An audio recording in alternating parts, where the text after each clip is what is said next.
Assalamualaikum warahmatullahi wabarakatuh. Alhamdulillah wassalatu wassalamu ala Rasulillah Muhammad ibn Abdullah wa ala alihi wa ashabihi wa man wala. Asyhadu an la ilaha illallah wahdahu la syarika lah wa asyhadu anna Muhammadan abduhu wa rasuluh. Wa qala ta'ala ya ayyuhalladzina amanu taqullaha haqqa tuqatih wa la tamutunna illa wa antum muslimun. Amma ba'd. Alhamdulillah, mari kita senantiasa bersyukur kepada Allah dengan segala nikmat dan karunia-Nya ini, dan senantiasa bermohon kepada Allah semoga Allah segera mengangkat virus corona dari persada negeri kita ini, dan terutama bagi negeri kita tercinta, kemudian umumnya kepada seluruh negeri yang lain, supaya segala segmen atau sektor kehidupan bisa berjalan dengan normal. Termasuk diantaranya semoga jamaah Baitul Haq semakin berani untuk menjalankan sunnah Rasul di dalam sholatnya. Di antaranya semakin berani lurus dan rapat. Mengapa makin berani?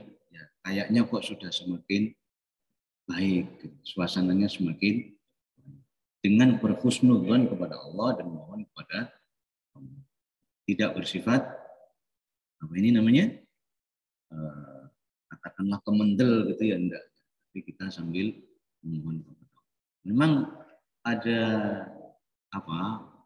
ada kejadian yang sebenarnya tidak kita inginkan dengan adanya suasana prokes yang seperti ini. Ada 3 masjid yang saya ketahui, misalnya di Kebraun. Di Kebraun itu ada masjid seperti kita ini, maka kemudian jamaahnya ada yang tidak mau. Nah, yang tidak mau itu kemudian di antara mereka itu pindah ke masjid bukan bumi marinir, yang sebelah baratnya sana.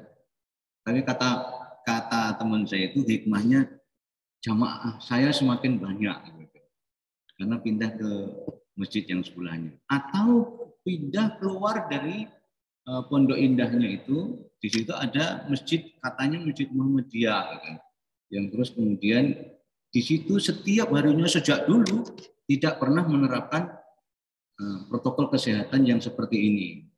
Ya alhamdulillahnya tidak ada apa-apa. Kemudian di Masjid Ad-Dakwah Remin itu sejak awal sampai sekarang apalagi ya, itu juga tidak pernah menerapkan suasana yang seperti ini. Alhamdulillahnya tidak apa-apa. Ya, tidak ada kasus. Kemudian ada lagi di Masjid Kohar Lidah Kulon. Ya, itu pecah. Ya, kira-kira separuh jamaah itu kemudian minggat keluar, mendirikan sendiri ya di suatu musola yang di situ diadakan Jumatan, yang biasanya tidak ada Jumatannya, kemudian diadakan Jumatan dengan suasana soft yang menurut mereka adalah sesuai dengan sunnah Nabi. Alhamdulillahnya tidak ada apa-apa. Ya.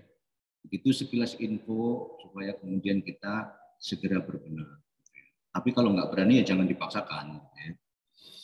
Nah, pagi ini saya sengaja membawa tema namanya adalah mauqifus syari'ati minas sihah, ya, yaitu pandangan syariah dalam menghadapi sihah. Ya.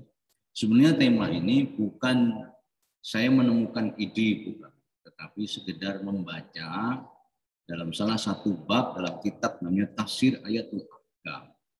Kalau Bapak ingin baca itu beli kitabnya 2 jilid gitu ya.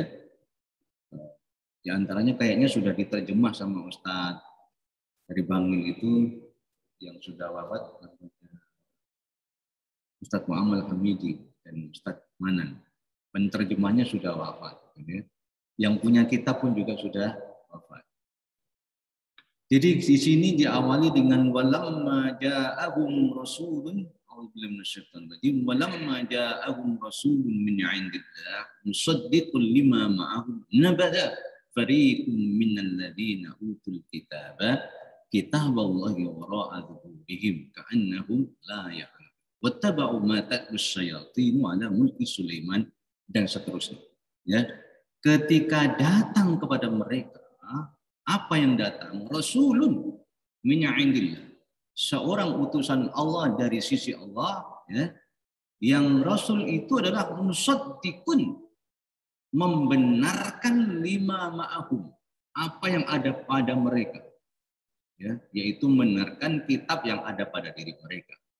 Nah, di sini terjemahannya adalah ketika datang yaitu Rasulullah Muhammad SAW kepada mereka, mereka siapa? Yaitu kaum Yahudi, di mana orang Yahudi ini punya kitab namanya Taurat. Nah, Al-Quran ini juga membetulkan keberadaan Taurat, kan gitu kan? Rasulullah itu juga membenarkan bahwa sebelum Rasulullah datang itu sudah ada kitab Injil dan Taurat. Gitu.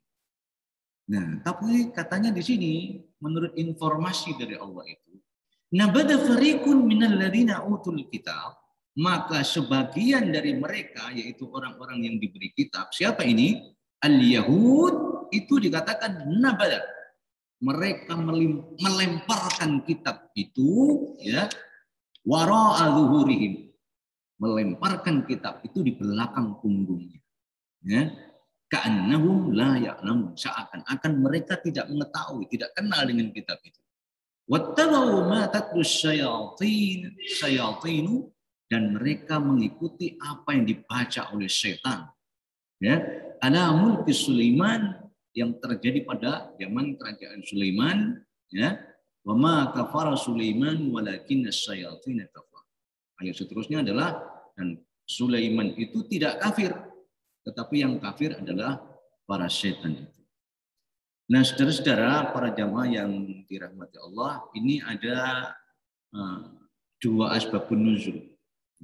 Jadi di sini ditulis sababun nuzul, sebab-sebab turunnya ayat ini. Qala Ibnu Jauzi rahimahullah. Kita berbicara tentang berkatalah Ibnu Jauzi. Ibnu Jauzi berarti ini bukan Ibnu Qayyim Az-Zawjiyah, karena ada dua Ibnu Jauzi. Yang satu adalah Ibnu Jauzi, kemudian yang satu Ibnu Qayyim Az-Zawjiyah, yaitu salah seorang dari muridnya Ibnu Taimiyah. Ya. Berkata Ibnu Jauzi ini bahwasanya dalam fi sabab nuzul hadhil ayat qaulan, ada dua pendapat dari asbabun nuzul ini. Yang pertama adalah ahaduhuma annal yahuda kanu la yas'aluna an-nabiyya sallallahu alaihi wasallam an syai'in min at-Taurat illa ajabahu. Katanya Ibnu Qayyim mengatakan apa? Bahwa katanya Ibnu Jauzi berkata bahwasanya orang Yahudi itu mereka bertanya kepada Rasul. Tidaklah mereka itu bertanya kepada Rasulullah SAW tentang sesuatu, melainkan Rasulullah senantiasa menjawab dan mereka menerima. Gitu ya. Tetapi fasa'aluhu 'anis sihri. Tahu-tahu orang Yahudi ini bertanya kepada Rasulullah tentang sihir. Gitu. Kalau sihir menurut kamu bagaimana, wahai Muhammad? Kemudian Rasulullah menerangkan kata-kata wa qasamuhu bihi fanazalat hadhihi. Maka orang Yahudi tidak mau terima dengan penjelasan Rasulullah tentang sihir. Ya. Di antaranya orang-orang dulu ya melakukan kegiatan sihir pada zamannya Nabi Sulaiman. Jadi yang perlu kita ketahui dalam sebuah kisah, memang pada zamannya Nabi Sulaiman itu sedang atau sebelumnya juga sedang berkembang merajalelanya ilmu sihir. Ya. Nah, kemudian di situ ada kitabnya. Yang kita bayangkan itu dulu orang belajar tentang ilmu sihir itu pada zaman Sulaiman itu. Akhirnya Nabi Sulaiman itu menginstruksikan supaya kitab-kitab sukuh pembelajaran tentang sihir itu dikumpulkan.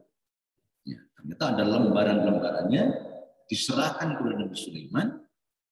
Oleh Nabi Sulaiman kemudian dipendam di bawah kursinya. Dalam kisah begitu. Ya. Akhirnya apa yang terjadi? Ketika Nabi Sulaiman wafat, diketemukan dengan bisikan-bisikan setan bahwasanya Nabi Sulaiman itu sedang memendam, menyimpan suhu sihir. Betul. Akhirnya di bawah singgasananya itu dibongkar. Begitu dibongkar, ada lembaran-lembaran tentang sihir. Disitulah dituduh, ya, dituduh oleh Bani Israel bahwasanya apa? Nabi Sulaiman itu dulu mengajarkan sihir. Makanya di sini dikatakan wa ma kafara Sulaiman walakinna syayatin itu kafar. Nabi Sulaiman itu tidak kafir dengan mengajarkan sihir, tetapi setan-setan itulah yang kafir. Ini asbabun nuzul yang pertama. Yang kedua, wa tsani annahu lamma dzukira Sulaiman fil Qur'an qalat yahudul Madinah. Ya. Begitu disebut nama Sulaiman di dalam Al-Quran ini, ayat ini, maka orang-orang Yahudi yang ada di Madinah itu berkata begini, pelecehan ini, Pak. Allah ta'jabuna di Muhammadin. Kamu tidak heran terhadap Muhammad ini. Paham ya? Ketika Nabi Muhammad SAW itu membacakan ayat yang di situ tercantum nama Sulaiman, maka orang-orang Yahudi yang ada di Madinah, kok moro-moro berbicara tentang Yahudi di Madinah. Supaya kita tahu, kok awal-awalnya surat Al-Baqarah itu kok sudah berbicara tentang Yahudi gitu, Pak. Karena ketika Rasulullah dan para sahabatnya hijrah ke Yathrib, ternyata di Madinah itu sudah ada penduduk Yahudi. Orang-orang Yahudi. 3 kelompok besar Yahudi, yaitu Bani Quraidah, Bani Nadir, dan Bani Qainuqa. Gitu ya, paham ya kita ya. Makanya kemudian dakwahnya yang pertama itu mengenai orang Yahudi itu supaya mengikuti Al-Quran. Gitu ya. Nah, ternyata di sini ketika Rasulullah itu membacakan ayat Al-Quran yang di situ disebutkan nama Sulaiman, orang-orang Yahudi mengatakan, "Allah tajabuna bi Muhammadin. Yaz'umu anna ibna Dawud kana nabiyyan." Kamu nggak heran kalau Muhammad itu, ya, bahwa Muhammad itu meyakini ya, bahwasanya siapa ini ibnu Dawud, siapa Pak yang dinamakan ibnu Dawud itu? Sulaiman. Gitu. Makanya Sulaiman itu terkenal dengan Sulaiman bin Dawud. Jangan Dawud bin Sulaiman ya. Kalau dibalik kan nanti Nabi Dawud anaknya Sulaiman nanti. Jangan keliru. Sulaiman itu adalah ibnu Dawud. Sulaiman itu adalah anak laki dari Nabi Dawud. Dawud itu jangan ditulis pakai anu ya Pak. Pakai Daud ya.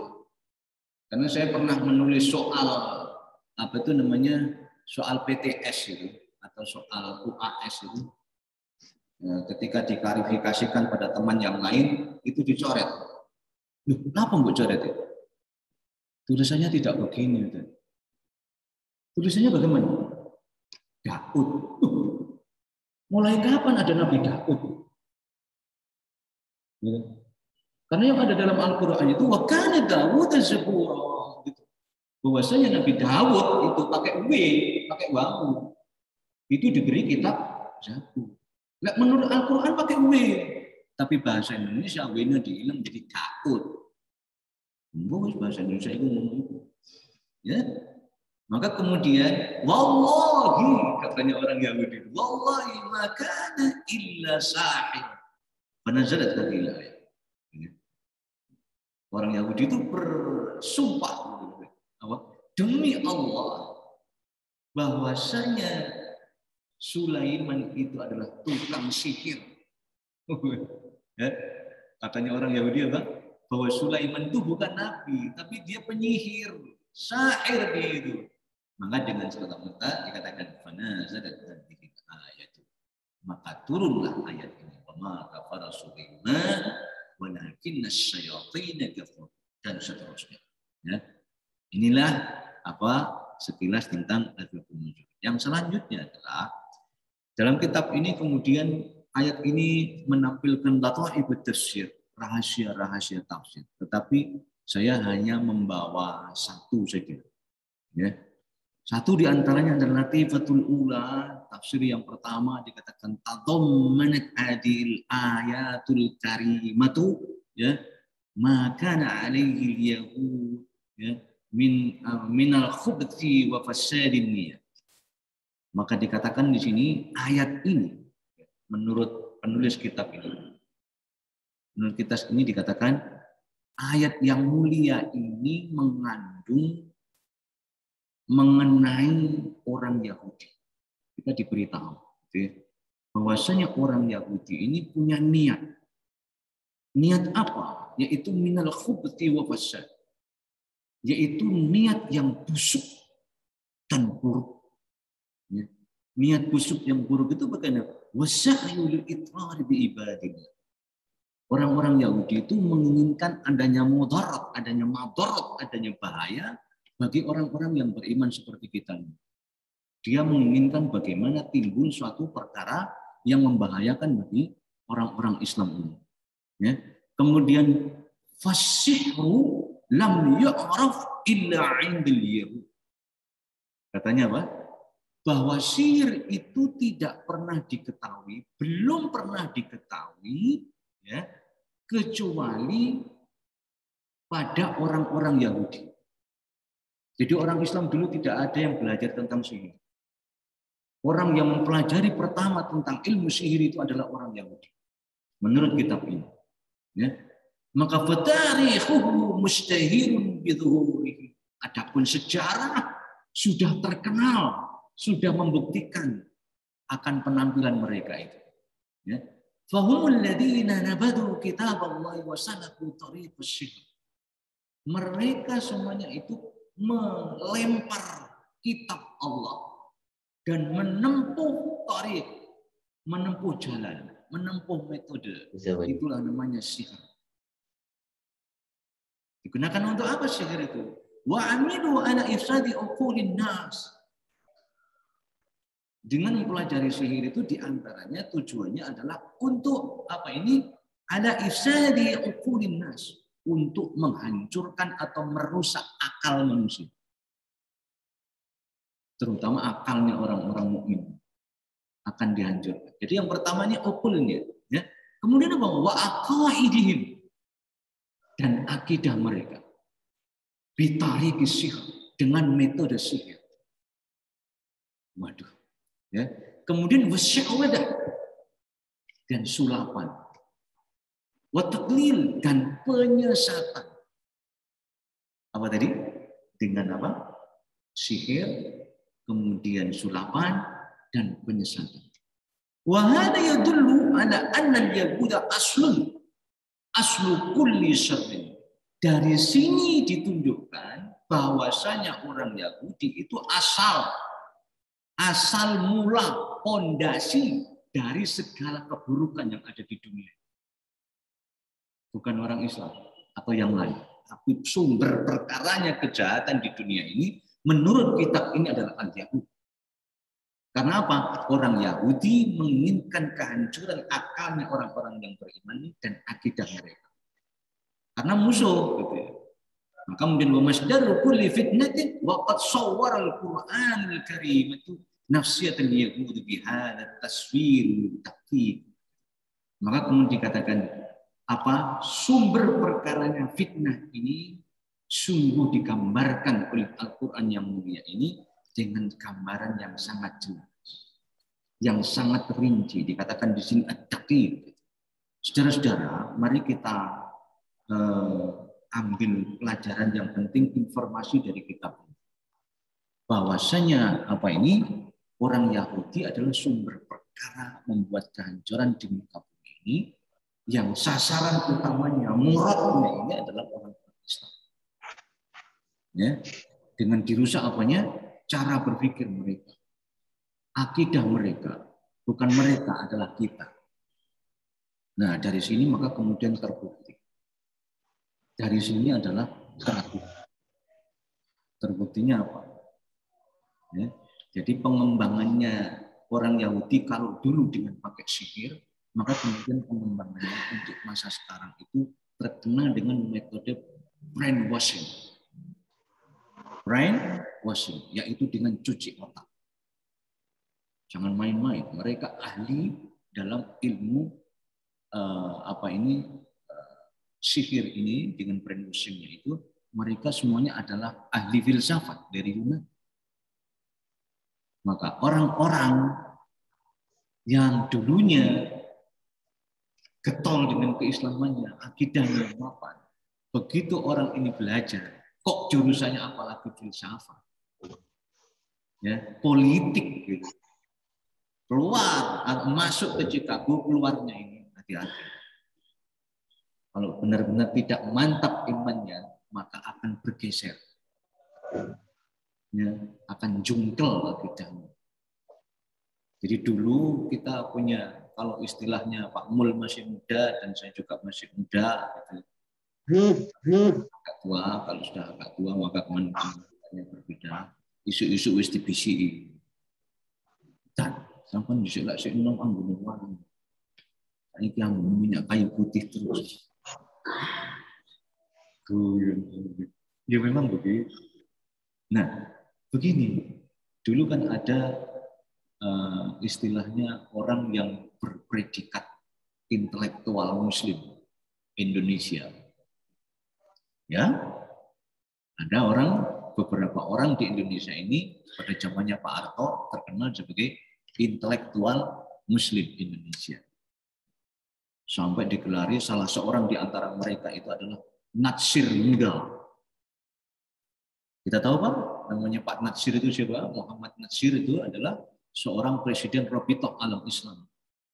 Jadi dulu Indonesia itu punya seorang ulama yang diberi untuk merekomendasi siapa yang akan belajar di Madinah dan Makkah. Syaratnya harus mendapatkan assignment atau mendapatkan tanda tangan dari Pak M. Natsir. Tingkatannya dunia loh Pak itu. Ya. Jadi dulu Indonesia ini punya ulama tingkat dunia. Yang pertama itu adalah Pak siapa? Yang namanya Buya Hamka, kemudian diwariskan kepada M. Natsir. Ada orang yang bergelar dengan Natsir Muda. Ya. Kemudian dia sebagai seorang dosen dari IAIN yang mulia, kemudian S3-nya dikirim ke Chicago. Ada yang ke Boston. Pulang membawa dengan gelar doktor ketika saya masih SMA. Saya sangat mengidolakan dengan beliau. Nah, ketika pulang ini maka kemudian orang-orang Indonesia ini justru jadi resah, gelisah. Kenapa? Ide-ide orang ini semakin rancu. Ya, ide-idenya rancu apa? Tahu-tahu dalam sebuah seminar atau kemudian menulis, ya tulisannya kan mesti dibaca Pak dulu di majalah Panji Masyarakat, di majalah Tempo, kemudian korannya ya macam-macam gitu. Di antaranya menelarkan sebuah ide apa? Sebenarnya Allah itu tidak pernah menamakan Allah, tidak pernah menamakan dirinya. Tuhan ini tidak pernah menamakan dirinya adalah Allah. Jadi kalau seandainya kita mengucapkan Tuhan itu sudah benar. Kok kok tidak dikatakan fa'alam annahu la ilaha illallah, itu kok enggak ada ayat itu. Kalau dalam surat Tuhan dengan innani anallah la ilaha illa ana fa'budni wa aqimis sholata li dzikri, kok enggak ada ayat itu, seakan-akan begitu. Karena apa? Sebenarnya cukup kalau seandainya kita itu dengan mengucapkan Tuhan, karena Tuhan tidak pernah menamakan dirinya Allah. Hebat. Ya. Terus kemudian sebenarnya terjemahan dari kata la ilaha illallah itu bukan tidak ada Tuhan kecuali Allah, tetapi tidak ada Tuhan kecuali Tuhan. Ayo, bayang. Tapi Tuhan yang pertama tidak ada Tuhan, T-nya T kecil, Tuhan kecuali Tuhan, Tuhan yang kedua itu pakai T besar. Ya, kemudian apa menelurkan lagi, sebenarnya Islam itu bukan kita saja. Yang dinamakan Islam itu adalah dari kata aslama yuslimu islaman, artinya berserah diri kepada Allah. Jadi kalau seandainya dia, walaupun dia orang Yahudi, dia orang Nasrani, dia orang Katolik, dia orang Hindu, Buddha, Konghucu, dan sebagainya, kalau dia bersujud kepada Allah, dia adalah seorang Muslim. Karena jelas bahwa makna Islam itu secara bahasa adalah orang yang berserah diri. Maka jangan sok mensucikan diri, orang Islam itu hanya orang Islam saja. Boleh saja orang Yahudi. Kemudian yang dikembangkan adalah sebuah paham, itulah namanya Islam liberal. Ya, muncullah kemudian paham baru di Indonesia ini, ada namanya pluralisme. Agamanya plural, bukan monoteisme. Ya, pahamnya apa? Liberalisme. Sebenarnya tidak ada Islam liberal. Yang ada Islam adalah Islam. Siapa yang liberal, Pak? Sebenarnya istilah Islam liberal itu kurang tepat. Yang benar adalah Muslim liberal. Karena Islam sudah dari situ, praktek dari Allah. Inna dina indallahil Islam. Sungguh agama di sisi Allah adalah Islam. Ya. Jangan mengucapkan agama yang paling benar adalah Islam, jangan gitu loh. Kalau ada istilah paling benar, maka di bawahnya nanti juga benar. Jangan salah mengartikan loh Pak. Jangan salah menerjemah. Sesungguhnya agama yang paling benar dan paling diridhoi oleh Allah adalah Islam. Ya salah toh. Tapi bagaimana? Inna dina, sungguh yang dinamakan agama itu di sisi Allah, ya hanya Islam. Gak ada agama yang lain. Karena seluruh rasul-rasul itu ditutup dengan kata apa? Wa ana minal muslimin. Aku adalah orang-orang yang berserah diri. Sehingga agamanya adalah agama Islam, kan itu mestinya. Karena nanti kalau dikatakan agama yang paling, nah ada kata paling. Di bawahnya paling kan mungkin juga bisa. Kalau itu paling benar tapi agamaku benar. Karena agamamu paling benar, tapi agamaku yang benar. Paling diridhoi, yang ini diridhoi. Ya, tapi tidak.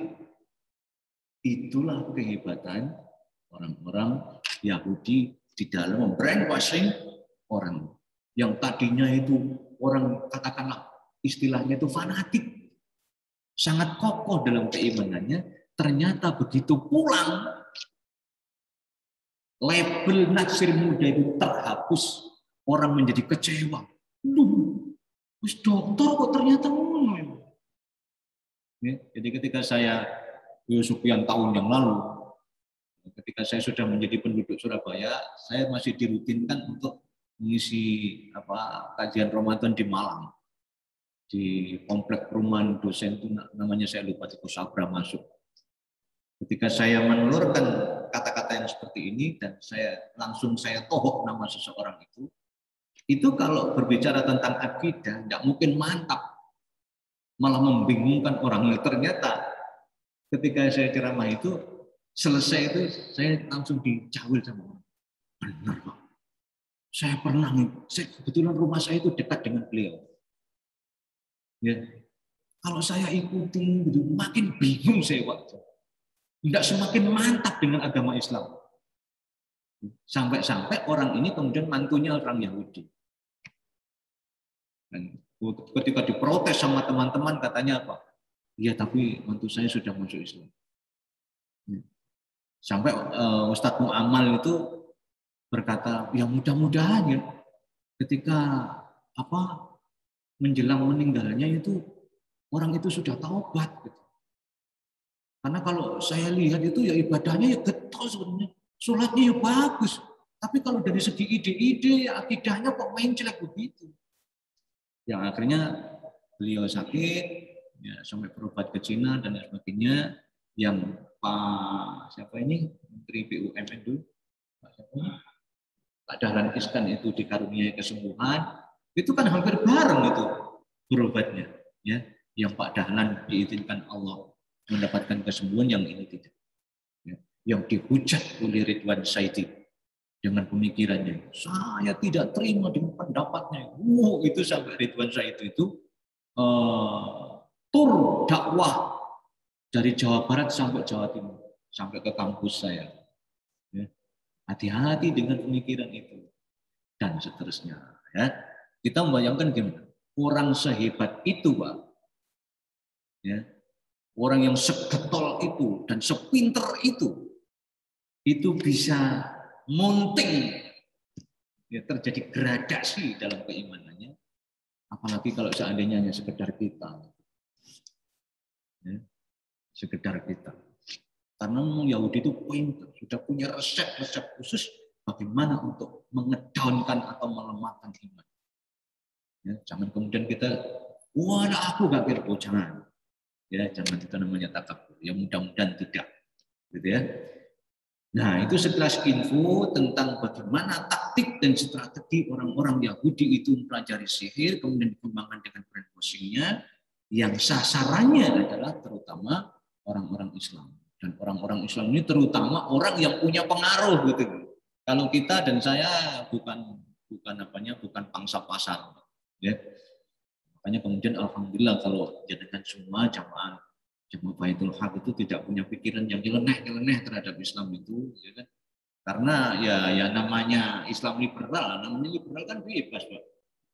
Muslim liberal yang diinginkan adalah serba boleh. Di antaranya apa?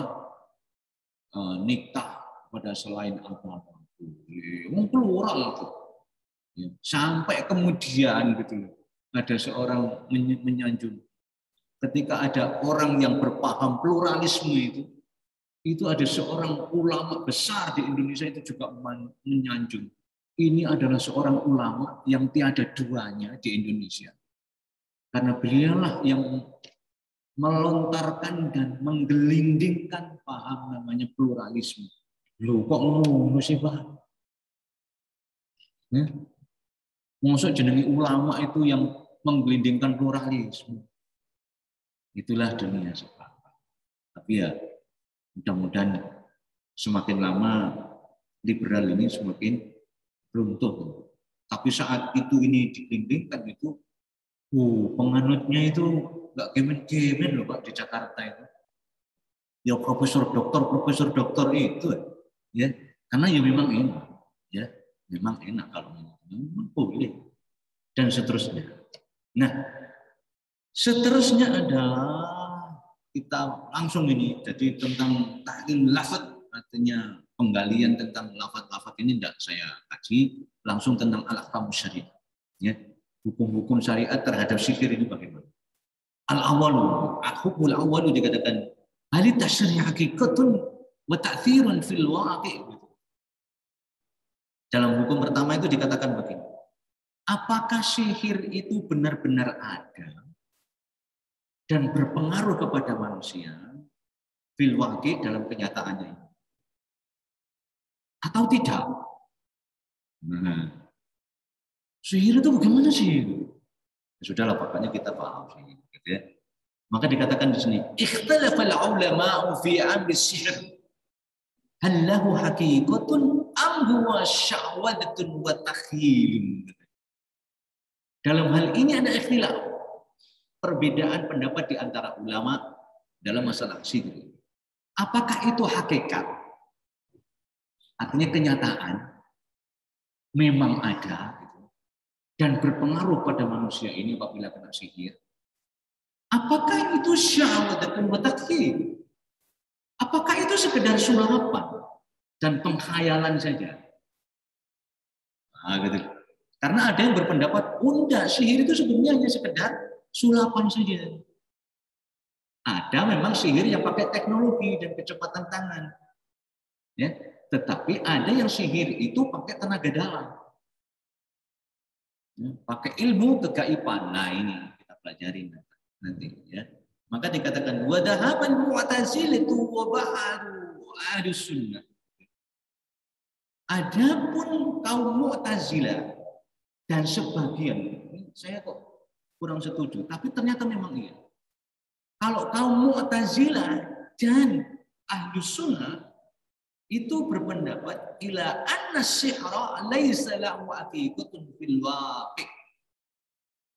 Kalau kaum Mu'tazilah dan sebagian ahlu sunnah Tapi sebagian, dan itu sebagian kecil. Kalau mayoritas jumhur mengatakan bahwa yang namanya sihir itu hakikat.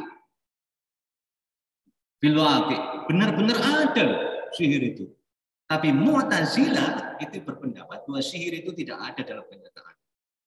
Kenapa? Wa innama huwa khida'un wa tawbih wa tatlil. Ya. Karena itu hanya tipuan saja dan khayalan. Dibuat orang-orang itu samar-samar. Karena itu sebenarnya hanya kecepatan tangan. Hanya teknik saja. Nah, maka kemudian di sini diterangkan begitu. Pertama, at-takhyilul khida'. Yang pertama dikatakan at-takhyilul khida' itu adalah pengkhayalan dan tipu daya saja. Itu dikatakan bahwa tadi kama yaf'alu ba'du sya'wadin, ya, al-musya'wadin. Ini seperti yang dilakukan oleh para pesulap, katanya. Kenapa? Haitsu yurika annahu dhabaha usfuran thumma yurika al-usfura ba'da dhabahihi. Qattara. Enggak saya baca semuanya ya. Ada teknik begini, Pak, dalam sulapan. Ini kan termasuk sihir. Ada orang yang beradekan dalam pentasnya itu, mereka menyembelih burung, gitu ya. Burung dimasukkan dalam kotak. Dan tahu-tahu kemudian dia mengeluarkan burung yang sudah disembelih itu terbang. Ini sebenarnya bukan sihir. Walaysa hadza hakikatan. Ini bukan kenyataan. Tetapi ini adalah syawadah. Ini sulapan. Dan ini boleh. Begitu. Jadi sebenarnya apa yang terjadi ketika orang itu mau melakukan adegan itu, pamer itu, show itu, maka itu sebenarnya sudah membawa kelompok burung yang tidak disembelih dan yang akan disembelih. Maka disembelih itu taruh dalam kotak, yang hidup itu dilepas. Gitu. Itulah teorinya. Wow, ya. Kemudian tanian al-kihana wal arafa bi tariqit tawatu. Ada lagi para dukun dan tukang peramal nasib gitu, ya. Dikatakan dengan modal tawadu. Tawadu itu kong kali kong dengan mengadakan bisik-bisik gitu, konspirasi gitu ya. Konspirasi ya untuk menyelidiki rahasia orang lain. Nah, jadi dukun itu menjadi tahu akan rahasia seseorang, ya.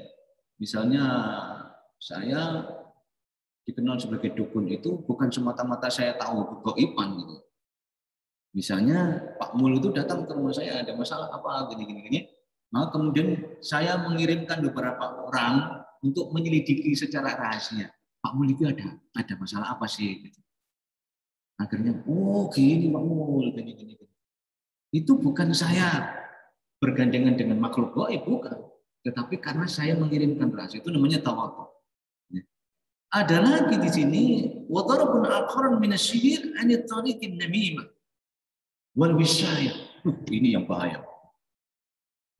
Ada yang pakai metode wisyayah atau namimah, yaitu adu domba, fitnah.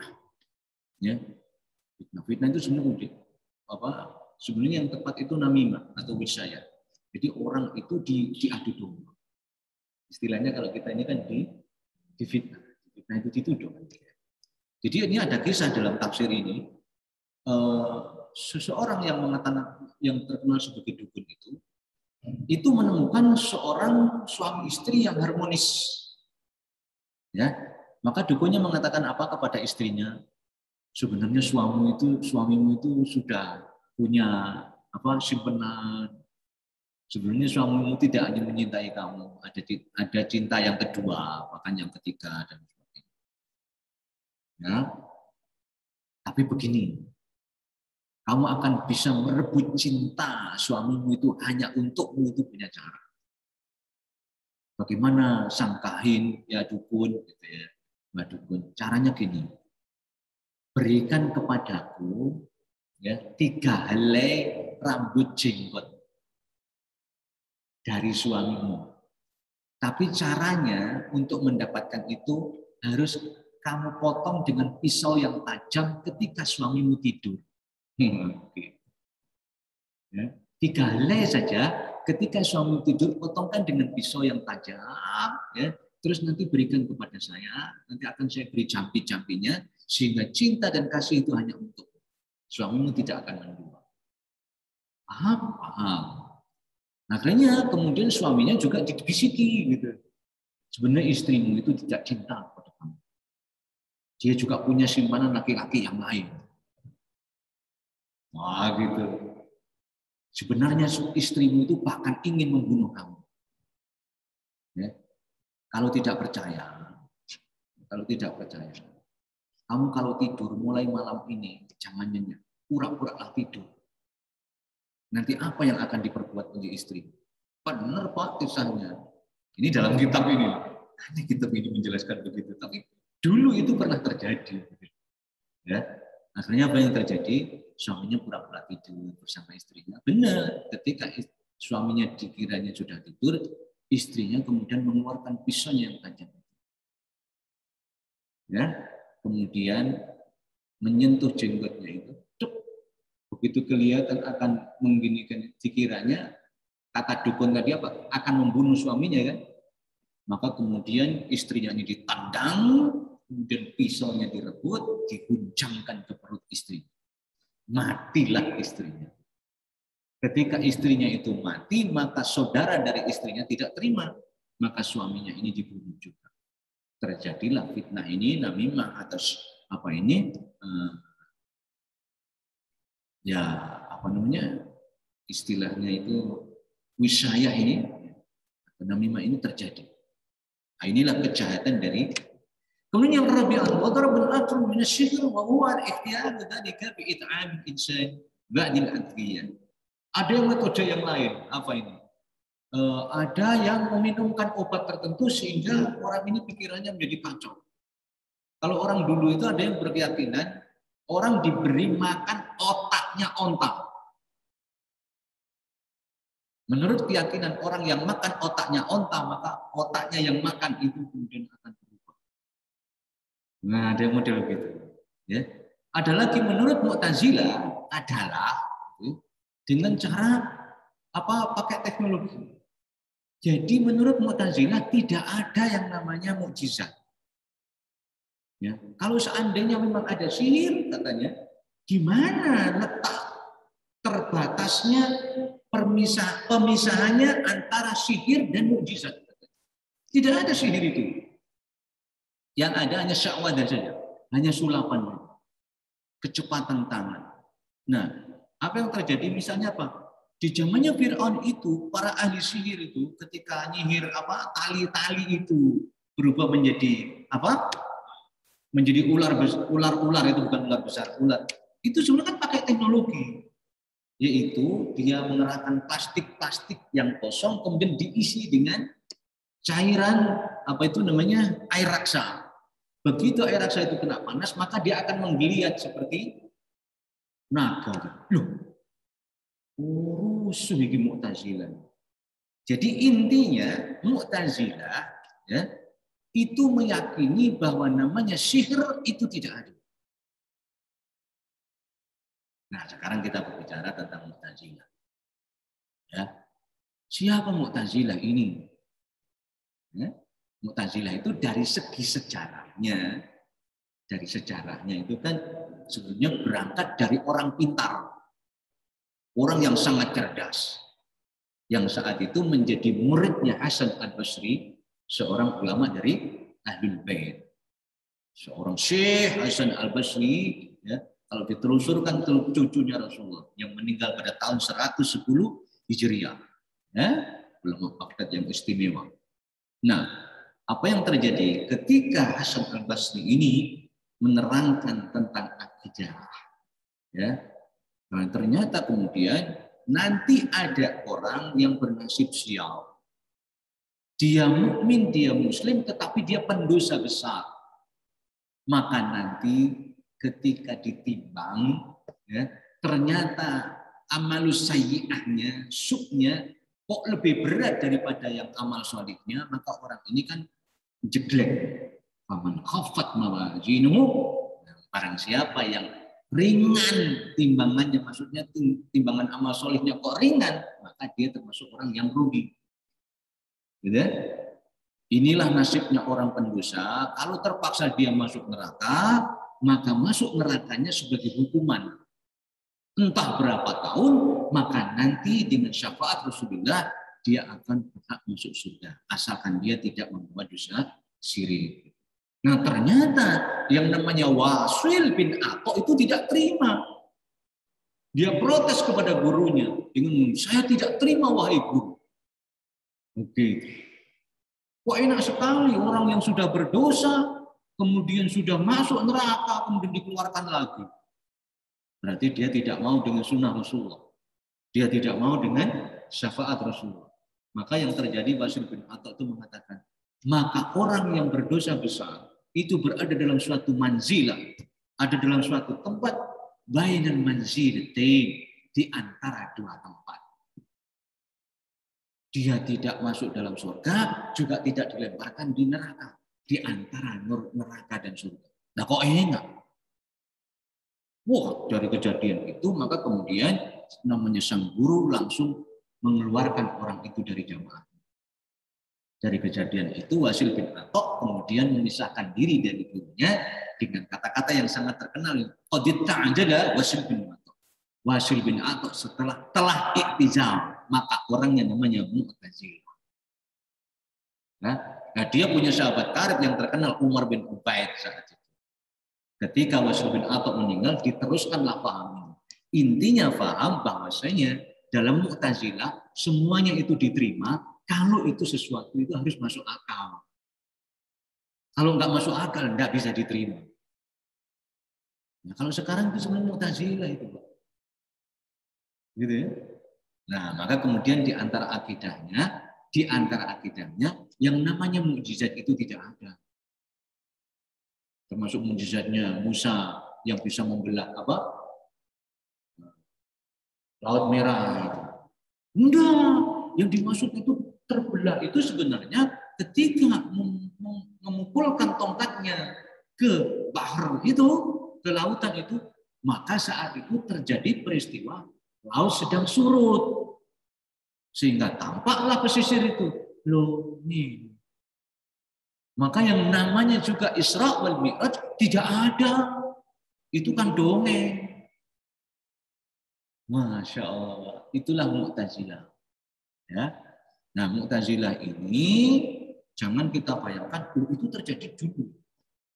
Ternyata nanti perkembangannya pada masa dinasti Abbasiyah. Setelah Khalifah Harun al-Rasyid, ya, itu nanti paham Mu'tazilah itu menjadi paham negara. Ya. Paham negara, yaitu apa? Bahwa Al-Quran itu makhluk. Siapa yang tidak percaya dan tidak meyakini bahwa Al-Quran ini makhluk, maka dibunuh saat itu. Korbannya banyak. Pahamnya gitu? Ya, itu perkembangannya. Naik turun memang. Namanya paham. Saat itu sedang hidupnya masa yaitu seorang ulama besar namanya Ahmad bin Hanbal. Ya, Imam Ahmad bin Hanbal itu dipaksa ya untuk berfatwa, memberikan fatwa bahwa Al-Qur'an makhluk atau khalqul Qur'an. Imam Ahmad tidak mau. Imam Ahmad dengan tegas mengatakan huwa kalamullah. Al-Qur'an itu adalah kalamullah. Kita mungkin terpesona dengan kata-kata begini. Loh kan ya benar toh Pak, kalau Al-Qur'an itu makhluk. Gitu loh. Kenapa? Kan Allah itu Khalik. Khalik itu artinya apa? Pencipta. Selain Allah kan berarti yang dicipta. Al-Quran dicipta enggak? Dicipta. Nah, berarti makhluk kan? Padahal ada maksud tertentu dari kata-kata makhluk itu, Pak. Bukan sekedar, oh iya makhluk. Bukan begitu.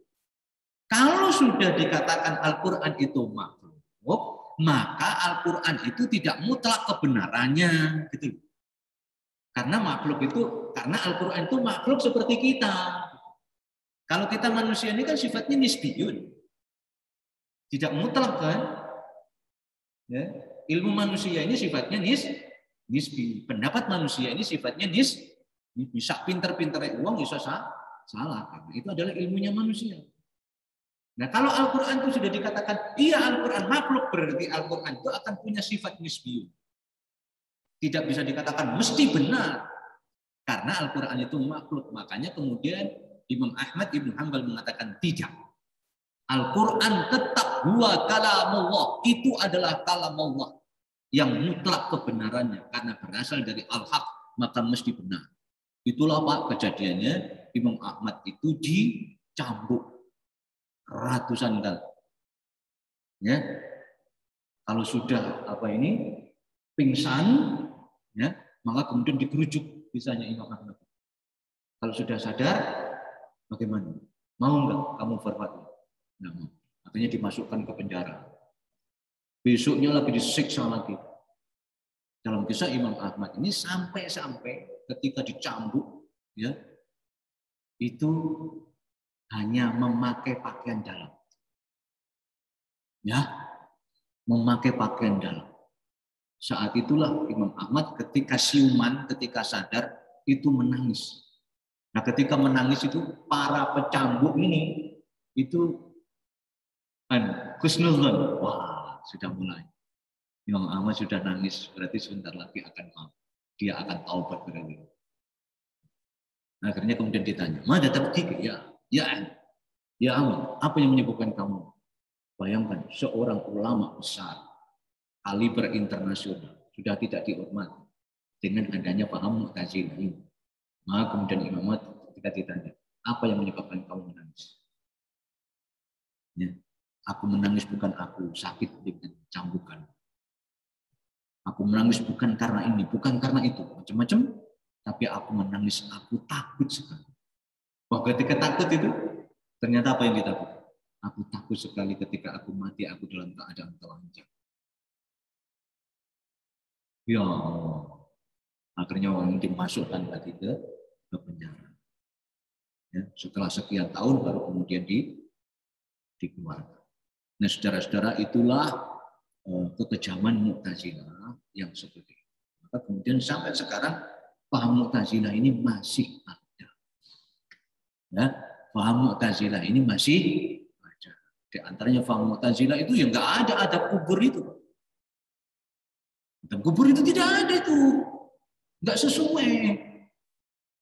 Ada kubur. Kenapa? Karena di dalam Al-Quran tidak ada adabul qabri. Ya ada jahannam, adab jahannam. Adabul qabri nggak ada. Ngapain mempercayai? Apalagi katanya hadisnya kan ahad. Hadis kan nggak perlu kita imani. Hebat sekali. Yang berpaham begini ini kemudian orangnya kaya, jual buku. Ya, ternyata akhirat itu tidak kekal. Oh, ternyata Adam itu punya bapak. Kalau pertamanya menulis tentang pusaran energi Ka'bah, masih lumayan. Tahu-tahu kemudian apa? Oh, ternyata ada kubur itu tidak ada. Itu adalah new Mu'tazilah. Jadi Mu'tazilah itu pahalnya tetap ada. Gitu ya. Makanya kita hati-hati terhadap akidah yang seperti ini. Ini sekedar sekilas info tentang pengantar bahwasanya sihir itu awalnya seperti itu, ya kan? Kemudian dianut oleh Mu'tazilah, katanya sihir itu tidak ada. Bagaimana hakikat sihir? Maka kemudian kita ikuti episode yang berikutnya. Karena sekarang sudah siang, gitu. Sampun. Kalau ada yang bertanya, monggo. Kalau nggak ada ya kita tutup.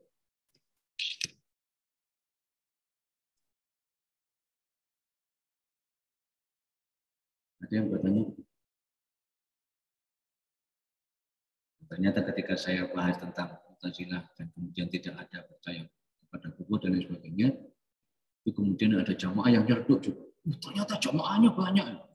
Ya iya. Ya iya. Yang anehnya kemudian apa? Orang yang dikatakan alim itu dia tidak paham Al-Quran.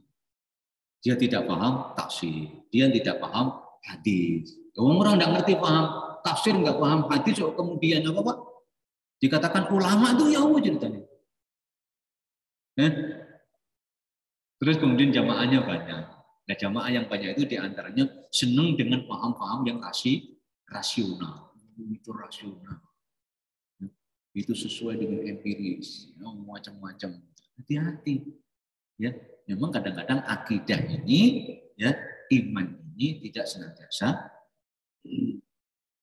ya, iman tidak senantiasa berukuran dengan bagaimana dengan perang Badar. Perang Badar gimana? 300 lawan kira-kira 1.000 orang. Yang 300 dengan persiapan perang yang tidak lengkap. Yang 1.000 orang lengkap. Tapi dengan keyakinan Allahumma ana, Allah beserta kita. Saat itu menang. Kenapa? Keyakinan ya. Makanya kemudian dikatakan alimul ghaib, mengetahui yang gaib. Ya. Kita beriman itu yu'minuna bil ghaib. Kita beriman kepada yang gaib. Nah, kalau Rasulullah itu mengabarkan kepada kita bahwa besok itu ada alam barzakh, ya sudah. Nah, kita kan sudah berdoa setiap sholatnya. Maka itu resep dari Rasulullah. Karena sesuatu yang sangat dipertakutkan diantaranya adalah adabul qabri. Ya, Allahumma inni a'udzubika min adzabi jahannam wa min adzabil qabri min fitnatil mahya wal mamat wa min fitnatis syarril masiihid dajjal. Kan gitu. Tapi anehnya orang itu katanya tidak percaya kepada azab kubur, dia baca doa ini. Ya, itu sekilas info supaya kita tahu. Dia punya jamaah pengajian di sono. Ya. Sudah, sampun. Kalau nggak ada yang bertanya, kita akhiri sampai di sini. Semoga Allah mengampuni dosa-dosa kita. Kemudian senantiasa mengaruhi kesehatan, dan rezeki yang lapang, dijauhkan dari segala musibah dan fitnah. Dan sekali lagi, semoga Allah meridhoi kita semua. Kita tutup dengan subhanakallahumma bihamdika asyhadu an la ilaha illa anta astaghfiruka wa atubu ilaik wa akhiru da'wana alhamdulillahi rabbil alamin. Assalamualaikum warahmatullahi wabarakatuh. Waalaikumsalam warahmatullahi wabarakatuh.